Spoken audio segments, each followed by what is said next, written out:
Hi, welcome back. It's Confessions from the Darkside. Hunches are here for a reason. Psychological horror. I am Darcy Darkness, and how are you all in this wonder community doing? Are we good? Yeah? Okay. So, I'm going to start off with a disclaimer. Wouldn't it be Confessions from the Dark Side if we did not? As we said, we talk about subjects that people might not like. Therefore, it might offend some people. So let's get the disclaimer out of the way, shall we? I am full of so much adult content that some of you may think that this is unnecessary. Some of you may think that this isn't needed. If you are one of those people, then thanks for checking us out. I will say this only once. If you can't stand the heat, then get the fuck out of my kitchen. Now, for everyone else who likes what we have here, regular scheduled programming will continue. Shall we get started? Are we ready? What are we covering today? Psychological horror. Hunches are there for a reason. And yet, yes, they are. Hunches are. That gut feeling, that gut instinct. If you get that, fucking listen up. So, today we are covering the fascinating world of psychological horror. Yes, that is correct. What type of horror do you like? Straight up gorefest or something that looks completely innocent and yet it's not the hunch of being watched or something not adding up, or that weird feeling you get when you know what's about to get real. These are the sort of instincts that we should be listening to. Our brains are a wonderful machine, and when things feel out of place, this is when we should be listening to our own instincts and our own gut and really listen instead of ignoring them. Okay, are we up to speed? There are a few topics again in this subgenre. As you know, psychological horror can be seen in so many different ways. Some movies it's hidden, some movies it's just like, hello, right here, red flag. So, it's said that Mr. Edgar Allan Poe was the most underappreciated writer that created the foundations for not only psychological horror, but horror in general. Do you agree? Psychological horror, what do we know? Let's discuss, break it down right here. Let's get started. So, this genre is said to be focused around the mind to shock, scare, scar, disturb, and frighten its audience, and not only at the time of watching, but to live in our brains rent free until we least expect it. A noise, a sound, etc. Something to trigger the memory of the movie they seem to give us a real good spook. And it fucking happens, believe me. I think it happens to everyone. With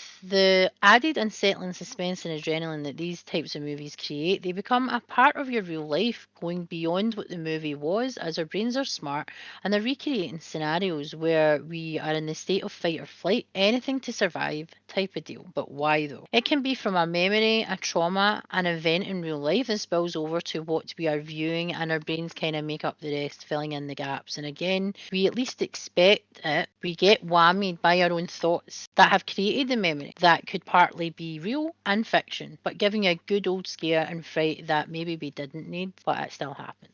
A movie scene could trigger anyone's past memories, past events maybe you thought you had forgotten about, because we find that out about our brains, that our brains can rewrite things, especially if it's a tough and difficult time, that your brain will rewrite everything. And I do have that problem myself, and it's incredibly difficult because I can't remember childhood. I can't remember things because that part of my childhood maybe wasn't happy, or being a child with autism and undiagnosed autism at that point, that it didn't make any sense to me anyway, being a child, and I couldn't speak about it to anybody. I didn't feel like I was comfortable speaking. So therefore, when people talk to me or family in the past have spoke to me about events and about times, no matter whether it was last week, last month, last year, or like when I was a kid, maybe 10 years ago, I can't tell you because I don't remember, because my brain doesn't want me to remember things that were actually hurting me and causing me pain. So therefore my brain completely wipes. And that's how good our brains actually can be. Sometimes too good, because we can't remember. Did you know that psychological horror is one of the scariest types of horror, giving its audience a little peek behind the curtain that is the breakdown of our own mental health and our brain, which is scary to know that the veil could fall at any moment, taking us out by our own bodies. And that happened recently. Do you like psychological horror? What about it makes this genre the genre for you? What is your favourite psychological horror movie? Do you prefer them based on true events or purely from a fictitious standpoint? What true life event do you believe would make a great entry into this genre, and why? What was the first movie in the genre that made it what it is today? Well, we have The Black Cat, which was out in 1934, not 64, like I thought. It was the first of its kind, but again, when it's not really like the actual original story that was written by Edgar Allan Poe as well. completely different. So what other writers that bring this topic alive? Well, we have H.P. Lovecraft, who is, you hear a lot of Lovecraftian things being said by me and a lot of douches. Yes, I have just realised I've called myself a douche. That happens. It's cosmic horror, but again, Lovecraft is pushing the boundaries of our mind with science fiction and fantasy. Alfred Hitchcock, again, The Birds,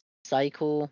I was actually scared of watching The Birds because I'd heard so much about it from my mum that it scared the bejesus out of me that I didn't want to watch it. But I was a big girl and I did watch it. Roman Polanski, Stanley Kubrick, especially because of his adaptation of Stephen King's The Shining as well.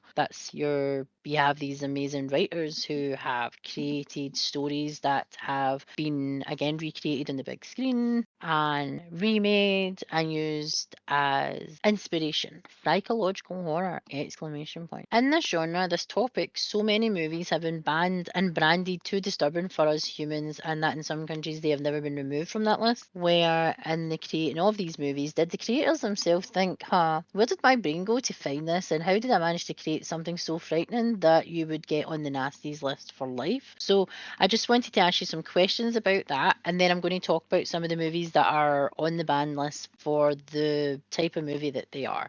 So it's like, where is the thought process? Is the thought process this is based on experience or just through a sheer twisted, misunderstood creative process? Is there a definitive line that you know not to cross, or once you've crossed it, there's just no going back? So there's psychological horror and there's subgenres and topics. They actually technically are topics more than a subgenre. I feel that they create a lot of madness, anxiety, guilt, and paranoia. Ding, ding, ding. Paranoia is one of the big things I feel that can trigger memories or past memories that you may have blocked out. The paranoia and anxiety, again, guilt and build up, etc. That can trigger the psychological horror and make them actually live rent free in your brain to a time where you feel these feelings of anxiety and guilt and paranoia, and then you get that image in your head, or it plays in your head just to fuck with you. I know that does it to me. Are some of the topics that are covered within the walls of this genre, and this can be through the minds of serial killers, cults, trauma, reality, and anything that can frighten, disturb, and fuck up its audience. Are you interested? Are you hooked? Are we a wee bit hooked? Interested? Some of the banned movies in the countries that they're banned in, British Broadcasting Film Agency or company or whatever, they are very... There's some movies that haven't been banned that I'm surprised haven't, and some shows, especially on Channel 4, because they have a different rating for things that they can show, have been very psychological thriller horror type aspects and you still remember them, but they've banned a ton of shit, and there's a few on this list. So the Bunny Game, which was out in 2010, was banned in the UK because it contains graphic scenes of SA and torture, like a game that twisted truck driver is abducting sex workers and just inflicting so much sinister content that the British Board of Film Classifications deemed this movie so unacceptable to the public. Yet it was nominated and won several awards at the Polygrind Film Festival that they had it banned in the UK. And it was a lot of the stills and the picture and the imagery. It was just not fit for humans to watch, apparently. Grotesque in 2009 was also banned in the UK. It's an Asian exploitation film, but it's an exploitation film. It was going to be banned somewhere, that's for sure. It's basically twisted torture snuff movies that tend to be banned in the UK. Sick and twisted doctor kidnaps a couple and inflicts a game of torture games on them to see if they can survive it, because that is what we want from our local doctor, isn't it? The ability to cause pain and not to take it away. So the BBFC, which is the British Board of Film Classifications, deemed this ban. It was violence with no story, just mindless violence, which wasn't needed in their eyes. So were they protecting us? I don't know.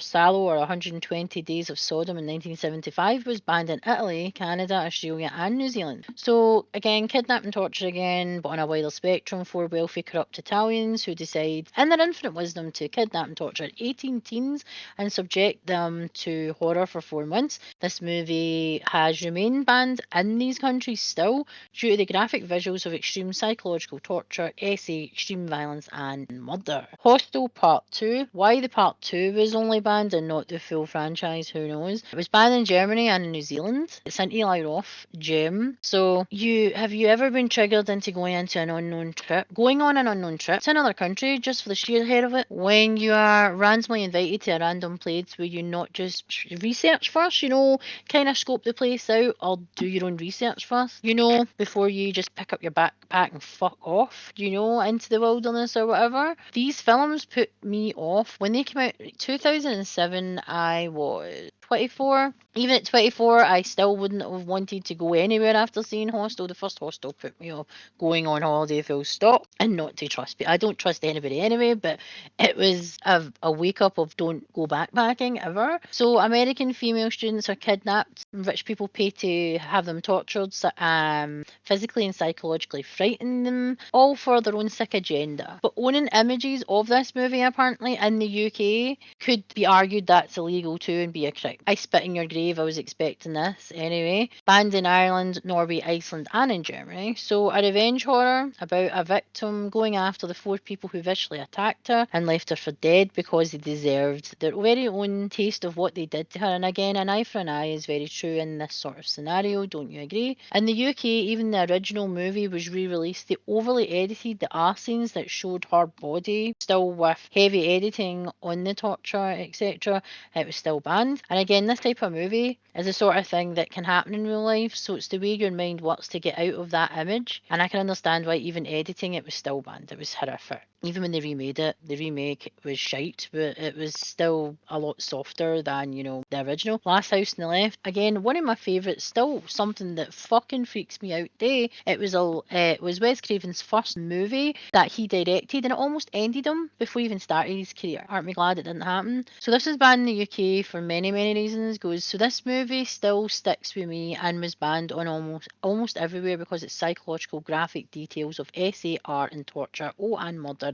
In a time where, yes, this may have been innocent, and yes, most likely occurred in a more, the world in the 70s is different to what it is now. Not saying that things like that didn't happen in the 70s, because it did, but for it to be on the big screen, it was graphic to the point of it disturbed people when they seen it. So Wes Craven made this look so real, and that is why I found it incredibly twisted and disturbing that humans can be that evil and sadistic to each other for no fucking reason as well. But it's more of a film about not reflection, but more of a what goes around comes around, and actions have consequences, and don't think you've got away with it because have you fucked. Karma's coming in the shape of something for you, so let that sit with you. So Traces of Death 1993 was banned in the UK. Low budget shockumentary. It's been a while. It's not to be confused with Faces of Death, which is different, and that's already banned in the UK and pretty much everywhere. It had no educational or journalistic content, so there was no point in anything viewed by the public. So it had nothing, just sheer disturbing and pointless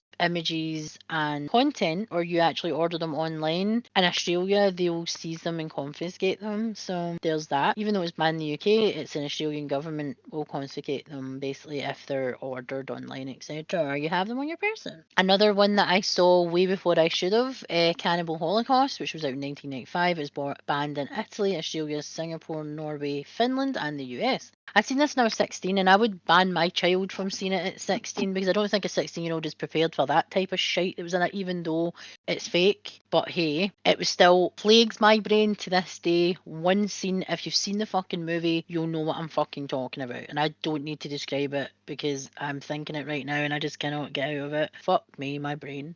So this movie I literally seen when I was 16, and I wouldn't allow my kid to watch this ever. I would want to protect their brain from this. This movie was created like a lost footage type of scenario. How did they find it though? From a random tribe who doesn't have access to technology. How would anyone find this footage if it wasn't created to be the taboo that it still is today? There are some scenes in this movie I wish I didn't see when I shut my eyes, that's for sure. The director was charged with multiple counts, even because the murder in the scenes look so realistic that he was charged for obscenity. So this movie has been tagged as morally low, and that is no way art and not entertaining. And I definitely agree because that psychologically scarred me. And that is not me putting on that voice, that psychologically fucking scarred me. A Serbian film in 2010. It's a Serbian fucking film. There's your lesson right there. It was banned in Germany, Brazil, Malaysia, Spain and in Norway. So an innocent start, a retired porn star accepts the role in an art film, and then he realises that the movie is actually about a murderous sex offender that has a necrophiliac tendencies. Yeah, because that sounds like an art movie, doesn't it? No, it doesn't. The movie is still banned in most of the countries it was originally banned in, even the edited one. So if it's going to psychologically scar you, that definitely will, that film. So August Underground weekend was out in 2001. It was banned in Austria, of all places. So this movie takes place in a rural town where two men decide to torture, capture the people in the town and film and document it, as you do. That was a boring summer. If you think how is this psychological horror? Well, the sadistic duo love to inflict these treacherous, tormenting violence on the residents of the rural town because they like watching people suffer in pain. Sick puppies. And what best way to do that is to find yourself a sick buddy who also enjoys it and to have him film it and share the experience. If that's what you do, just no. What the actual fuck? Apparently this movie was thought to rip off the Blair Witch Project. I was like, I've got to say that not in any of the Blair Witch movies did they do anything like this. So what the actual fuck, Blair Witch, are you watching to think that they copied a big chunk of that movie for that movie? What is in the water, people? What is in the water? Haxon or Haxon in 1922 was banned in the USA. It was a horror documentary, apparently. It's been renamed as well. It's a documentary about witchcraft and the history of everything, etc., depicting scenes of nude torture, because obviously what type of torture is not good unless it's nude torture. This is a silent movie with a punch of reality when you least expect it. Yes. It was released under a new name in 1968, but remains banned for its original concept. I'm not fucking surprised. Necromantic in 1987 was banned in Finland. So a forensic cleaning couple that deals with scenes that aren't for the faint-hearted. This movie was banned even with a cult following for being too disturbing and crossing boundaries that no one should ever have to cross. Yet viewers and artists alike believe that this movie is about artistic freedom. Yeah. Artistic freedom. Still banned, still caused controversy. There are always things that we should never watch or create because life is fucked up enough, and seeing them on the big screen can cause catastrophic situations to arise. So, that was Necromantic. Possession in 1981 banned in the UK. I feel here in the UK they are trying to either control what we watch, or is it because these things are that terrible they don't want us to be paying, they don't want to be paying our mental health bills on the NHS for life. Who the fuck knows? Sam Neill's a spy going through a divorce, and then the movie takes a twist and subjects its viewers to not only body horror but a surreal, disturbing experience. With its memorable visuals, some scenes we don't get to experience in our lives but don't ever want to, and that subway scene is just a big no-no. A classic cult following, nonetheless. But again, anything with controversy and it's banned is going to get a cult following, believe it or not, because they're telling you not to do something, and if you tell me not to do something, I'm going to go fucking do it. I don't know about you. Onibaba or Onibaba, 1964, banned in the UK again. So a family of women tricking soldiers and stealing their weapons for survival, and was banned in the UK for explicit sexuality, violence, and overall obscurity of its plot. So random acts of all the above, the movie has a cult following, no shit, and has the tag of an unapologetic, disturbing, and highly influential Japanese horror movie. Seriously? Okay then. So we're going through a few of the banned movies that are classed as a few different subjects in horror, along with psychological horror, body horror, torture porn, whatever, that will not only psychologically fuck you up forever.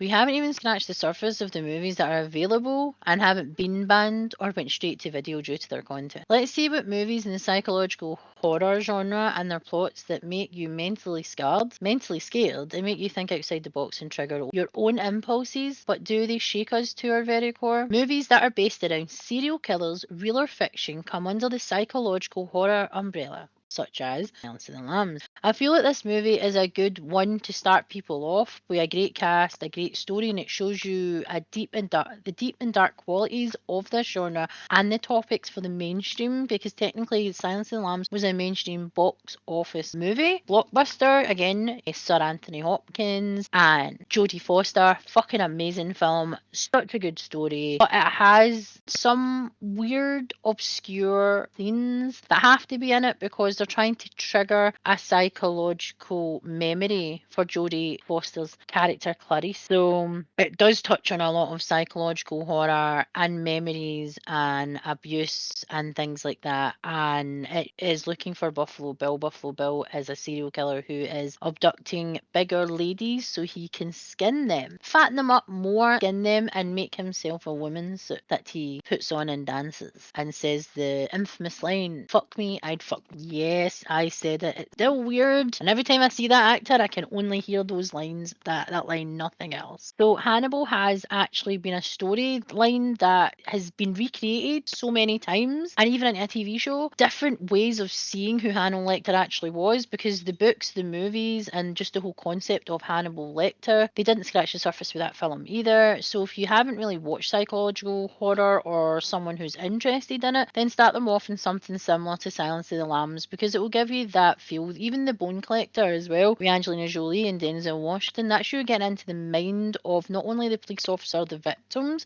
but you're getting into the mind of the killer as well, and how the killer has again inserted himself into people's lives and how he picks his victims and all that. That again is another thing we saw as well. These are the sort of films that I, even before you watch Saw, I think Silence of the Lambs is probably a good way to start. And again, as part of a series, you've got Red Dragon as well, and you've got the original Manhunt, which is the original Hannibal Lecter, which is not with Sir Anthony Hopkins, which is the first film. But anyway, it's an amazing story. Hannibal, the TV show. Mikkelsen, he was brilliant, but it was cancelled. I don't know, it was for stupid fucking reason, because it was a heavily watched show, giving Hannibal the type of kick up the arse it needed for this timeline and this time. So, favourite of mine, absolutely, is The Cell, another psychological horror thriller getting into the mind of a serial killer. It was out in 2000, year 2000, and it's 24 years old, and it's still a fucking amazing movie with amazing visuals. It's got so much stuff going on to view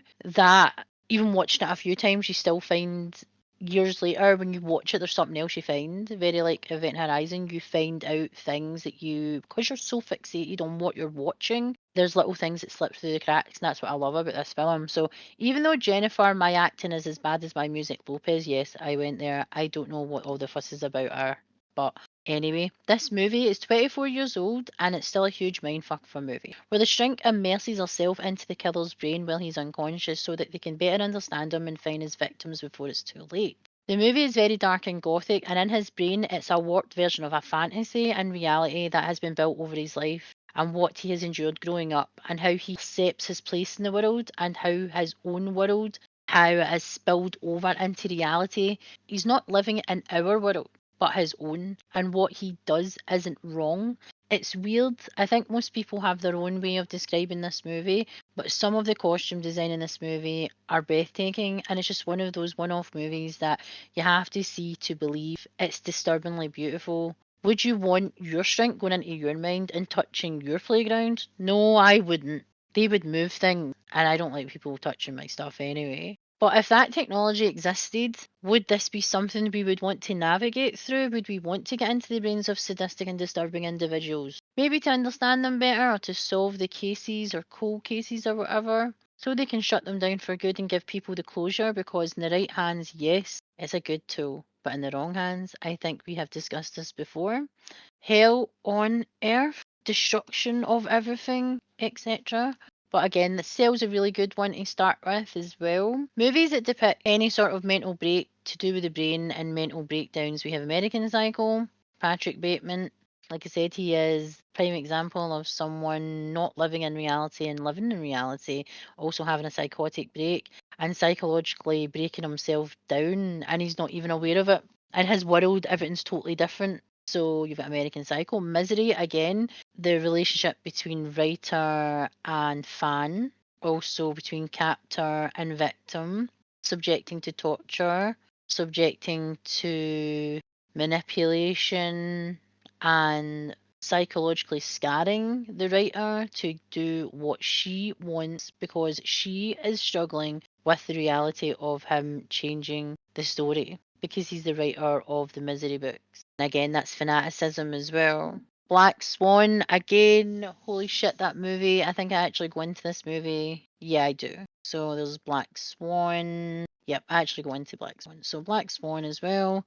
Natalie Portman was brilliant in that. Split, James McAvoy, fucking brilliant in that film. Showed you a wee tiny glimpse of someone's brain just fracturing into all these personalities to cope with different things. Was psychologically fuck up in its own for the person, but everybody surrounding them, again, fucked up. Psycho, again, Norman Bates and his abuse with the psychological damage that his mother did to him growing up, and then how he became the individual he became as an adult. The Shining, again, the breakdown of a man when he's in an isolated place. It's not just isolating him, isolating him from his family, the breakdown of him, his family actually being the victims, even though he's a victim in his own breakdown and his psychological break that he's having, infliction of that, inflicting on his family, and again we've got torture and also punishment on people who have done wrongdoings, and he's taking karma. He's being judged, jury, and executioner, all on himself to right the wrongs that they've done and make the world that is. So psychological fuck up. Are you a good person? Are you not? So movies about serial killers within the genre, again, Silence of the Lambs, Still, American Psycho. Is he a killer? Is he not a killer? Split. Again, he still kills, and he kills in class as well, as you say. Orphan, again, about the creepy wee girl with the... Well, she's not a creepy girl. She's a girl with a condition, a genetic disorder, where she doesn't age the same and she stays in a wee girl's body. And she inflicts loads of shit, and it's her aggression of her being in this child's body and not basically getting to move on to like adulthood, even though she is an adult. So again, that's a psychological fuck up right there, because she's stuck in a child's body and she's not a child. Funny Games, this film, I didn't like. I found it incredibly... It was boring, but see the bits that actually were doing like the psychological breakdown, like coercion and manipulation and control. I see what it has, the significance for that film, because if you've seen that film, you know what I'm talking about. As a parent, I had to walk away from that film when stuff was happening within the family. It was terrible. It was shocking, and I felt sick to my stomach watching the aftermath of the shit that happened to that family. And then the film like kind of shows them continuing. Like once they're finished with said families, they move on to someone else. And it's this just really toxic cycle that they do. For those two guys, they are taking it upon themselves to inflict these sort of games on people that they think is fun and they enjoy it. So yeah, sick psychological fuck up guys, basically. No, it's one to watch once, not many times, I can imagine. Hideaway, again, this movie had Alicia Silverstone, should I say, and I love her and everything, but this movie was and is still overseen with her capability to break from the typecast that she did after Clueless. Jeff Goldblum's in this as well, and he's magnificent in this, but when is he not magnificent? It's Jeff fucking Goldblum, for crying out loud. Guy's just awesome. So Hideaway, basically, they're in a car accident. Jeff Goldblum's Alicia Silver's dad, and then he's dead for 2 hours, and then they bring him back, and then he starts seeing visions of a killer and what he's seeing, what he's doing before he's doing it, basically. So it's very psychological in your brain, like he's connected to the killer because he even sees his own daughter speaking to Jeremy Sisto, who was in Clueless with Alicia Silverstone. So again, that's another good one if you really want a weird, obscure, into the mind, a connection type thing, is Hideaway. The obscene, putting things in there to live rent-free until it appeals again and traumatizes you another time. And what time will it go? I am going to sit here and just wait till it unravels, because who knows what your brain is capable of. Everyone is different. So the Blair Witch Project, the only huge thing, the only obscene, obscure thing I would say about was the huge teary-eyed woman with a massive snotter that was stuck. This fucking triggered me. Go and get a fucking hanky, wipe your nose in your sleeve or a leaf or something. That's the only thing that I thought was weird, and it triggered me, the fact that she just let that snot bubble sit there. That's all I kept thinking of, is wipe your nose, hen. Really wipe your nose. Just wipe your fucking nose. That's all I could think of. So that's what stays in my brain when I see that image. Nothing horrific about that. That just triggers me with people not wiping their nose. Germs. Hello, pandemic. Beau is Afraid. I haven't seen this Joaquin Phoenix movie, but apparently it has a memorable sex scene. So if you have seen it, put it in the description below. Tell me, is it worth watching? Let me know on a scale of movies how memorable or disturbing it was, so I can figure out.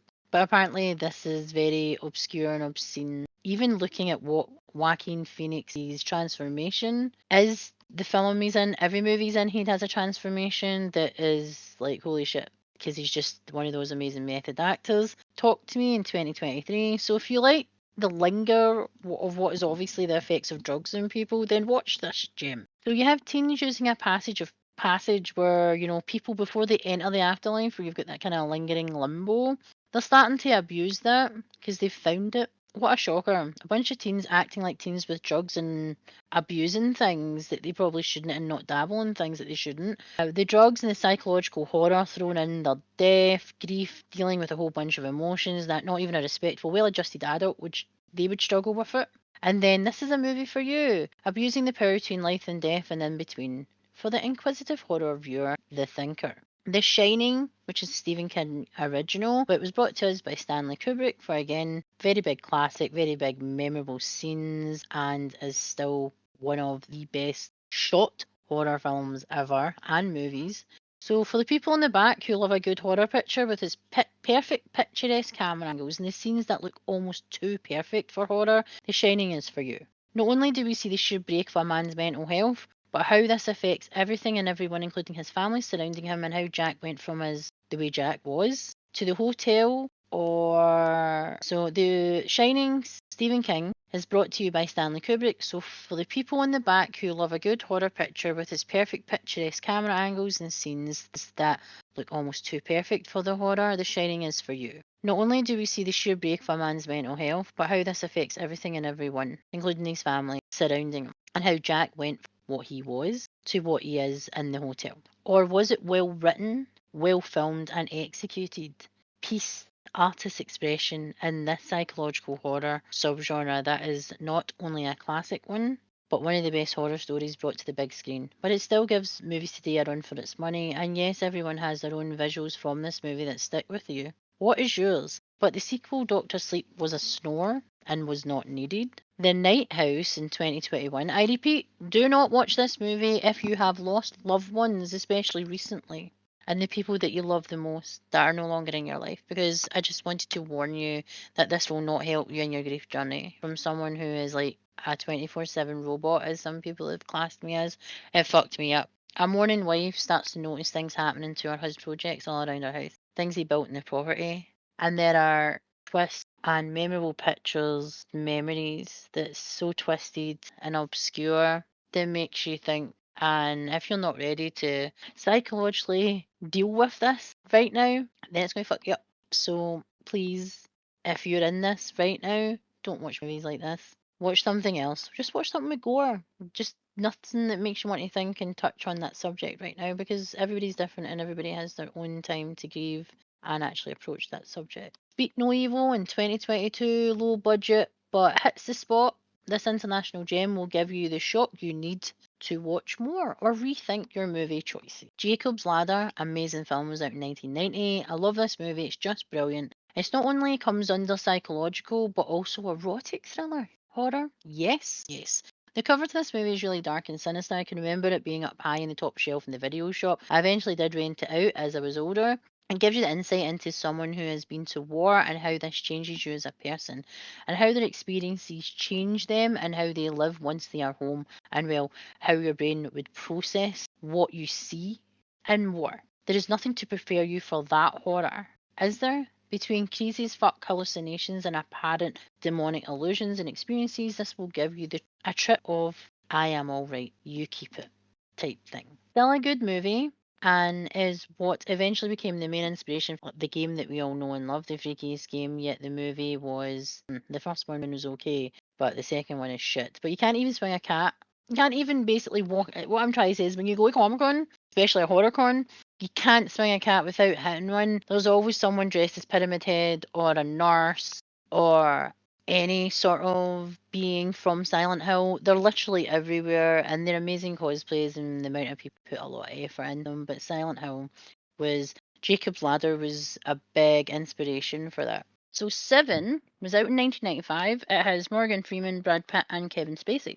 And again, it's one of those, if you're going to go down the serial killer psychological horror, Seven, The Silence of the Lambs, and The Cell are the three films I would start off with. So back in the day where you actually had horror movies or psychological horror and thrillers that had amazing casts and story, and they didn't even need a big ass budget because you had actors who were incredibly capable of doing their job and successfully actually capturing their characters and bringing them out into reality of the movie and creating the atmosphere, just creating everything. That's the way Hollywood is now. Hollywood is not the way it was, not even Hollywood. Filmmaking and creating movies and writing projects is not anywhere near the same quality as it was. There's a hit and a miss of a big blockbuster, and if it's a miss, you're fucked. Seven is one of these gems that people forget about. It came out in 1985, and I'd still watch it over some of the shite that basically is classified as psychological horror or psychological thriller.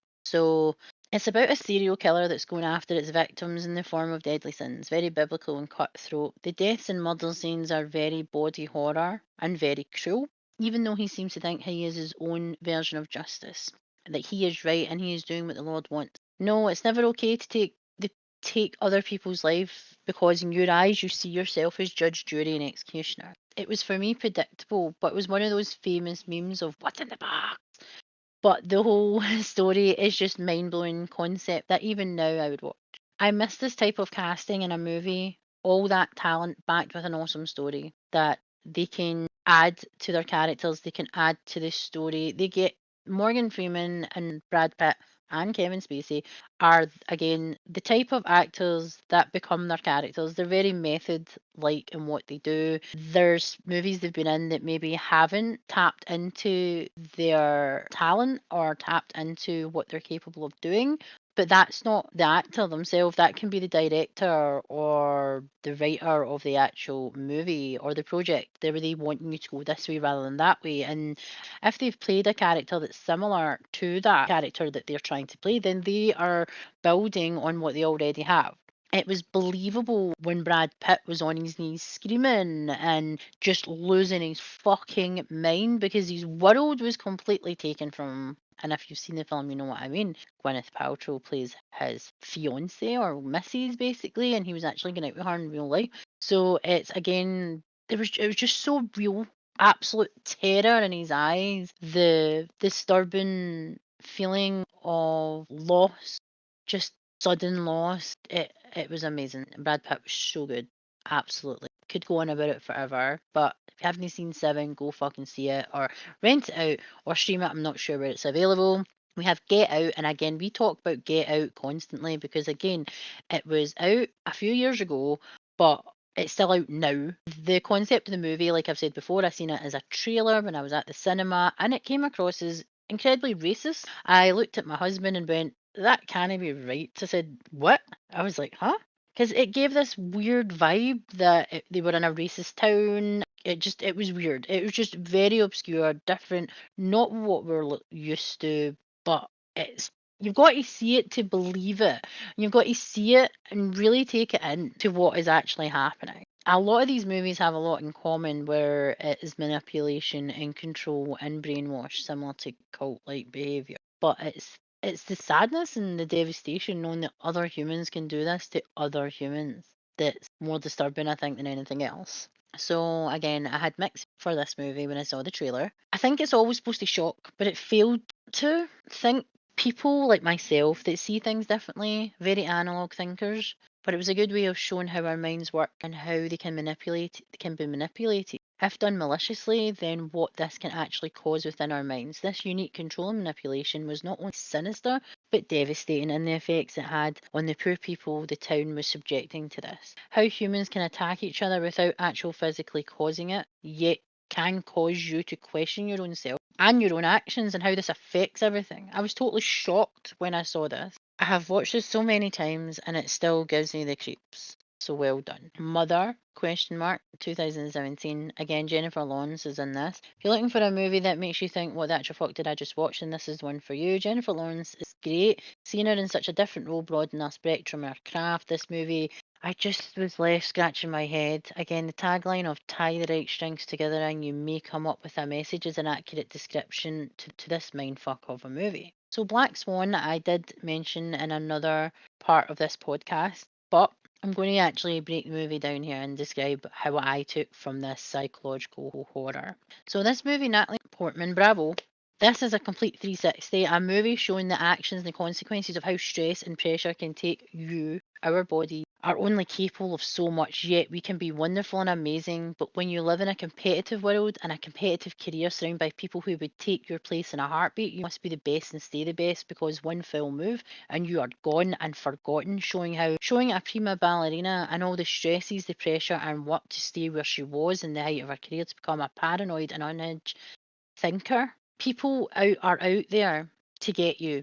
Someone is after you. How they are coming for your world, how she changes herself in her eyes. You actually see the actual cover. You've got like the black version of the cover where it's just like her like pale face and her eyes, but then you've got the white cover where it's really darkened. It's showing you two personalities. You're showing you like her as prima ballerina, but also her breaking down. Her in another part of her reality because it's fucked. It's shattered. She's completely gone and she becomes a monster right before your eyes, but she herself doesn't even know what is real anymore and what isn't. So her brain is even psychologically fucking her up because she's like, is this happening?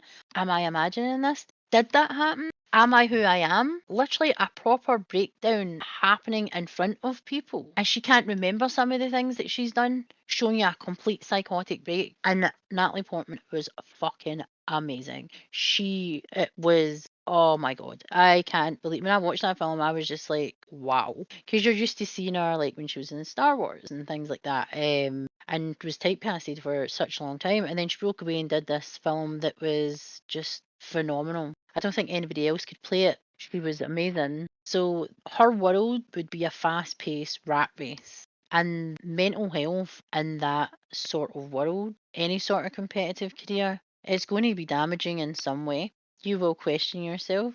You will probably think that you're not good enough at some point, maybe because you maybe can't get something right, or you're trying to get it better and you want to be the best at everything. You want to make sure that your act, your everything, your craft is 100% bulletproof, that no one can take it from you. And even the thought of someone coming in younger, better, faster, just a one-off talent, a prodigy for that matter, it can be scary because you can literally be just cast aside like that, gone. So it would be something that would completely plague your brain, and can happen in real life. That's the thing. It's Natalie Portman. You slayed the role of the Black Swan, and you were supposed to be the Black Swan. So we have 1960, which is Psycho. So Hitchcock's classics, his movies give you some sort of fear. But this one shows what the effects of constant abuse does to a growing child to adulthood and how they become the monster you were trying to protect them from. Creating Norman into who he was through control, manipulation, and hate. Also, his mother would technically come under a zealot or fanaticism because he ends up becoming a version of his mother he can only remember, which was the abusive one, that he ends up donning her clothes and killing the women of the motel, all in that effort to show Mama Bates that he doesn't need her. If she was a stable mother, would he still have dressed as her and killed women in the shower? Maybe.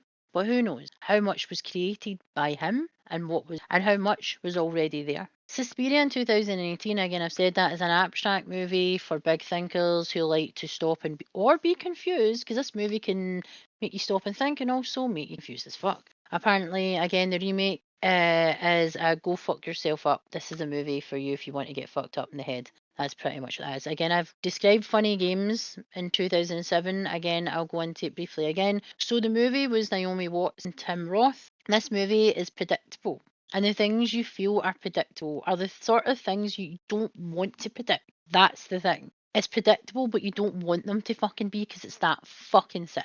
It's not scary for me. It was just barbaric to watch the scenes within the family. Naomi, what's the story of her family? I actually felt like crying. It was so awful. The violence against innocent people and how they managed to pull off the way they act towards the families. The two men are so bloody deranged and hinged. They make Norman Bates look like Santa Claus. Michael Pitt and Brady Corbett are the two actors who play these two individuals. And they were so believable that they can actually perform these barbaric, treacherous fucking things to these people. This duo enjoyed torturing affluent families and destroying their lives by causing unnecessary chaos, where they have the power over these families in their own homes, like their own security, taking away that security of your home where you feel safe. They removed that in a few tasks that they get them to do. They're very repetitive and they say the thing over and over again, and they say it in a way that's, you know, that episode of X-Files where the guy had like power of suggestion when he kept saying like cerulean blue and stuff, like totally making people do shit. That's the way they were talking to them. It was very monotone though, and very, you're going to do it eventually, so why are you not doing it the first time I asked type of thing. It was very controlling, and it was destruction of trust within the family themselves, destruction of just everything in that family, and they've been doing it for years. You can tell that they're very, very well fucking organized. They are very experienced in doing, and they've done it before. And they also they wear all white and they wear gloves, like, so their fingerprints and stuff aren't there, but technically their hair and their skin and all that shit would still be all over the fucking house. So they should just fucking shave their heads and all their body hair if they really wanted to do that. But they have the power over these families in their own homes, and that them alone hold the keys to freedom. Yet, it's never that simple. Not sure why anyone finds this movie enjoyable, especially anyone who has small children, because a parent like myself, especially, I was shook to my core at this. There are things in real life that seem to be much more tamer than how this movie depicts the evil that this duo inflicts look like a holiday camp. And that is Funny Games. So, what psychological horrors do you believe encapsulate this genre, and what movies in this genre have made you step away from the remote to question your own sanity and wonder why we interpret these images as we do? Is this a genre you may not like? Let me know in the comments below. What serial killer/killers do you think need to be brought to the big screen, and who do you think would do the character justice? What are your top 3 psychological horror movies that you think make this genre shine, and best describes the topics used in these types of movies? What types of psychological horror topics do you feel that best describes the genre?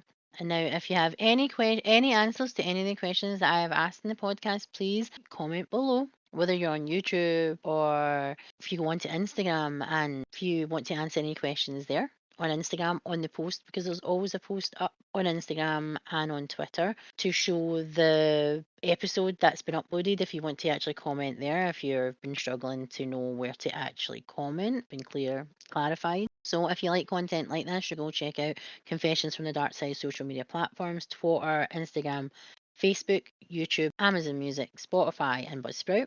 Let us know what you think over on our social medias, and let us get chatting about this topic. All the topics. Let's grow the community and spread how awesome the horror community as a whole is. If you want to get to know us as individuals, then you can check us out in our links below. Myself is YouTube, Instagram, Twitch, and Kick, which is under Behind the Mash Reviews, and I have the spellings now. Luna is YouTube, Instagram, and Twitch. If you need to contact us or reach out to us via email, you can do it to the channel itself, which is confessionsfromthedarkside@gmail.com. Darcy is again up on the screen.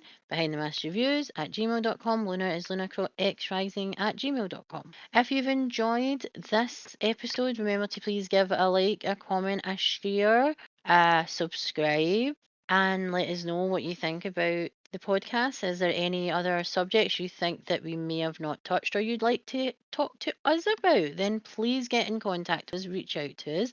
I am Darcy Darkness, and that was Confessions from the Dark Side presents Hunches Are There for a Reason, Psychological Horror, and I will see you in the next podcast. Later.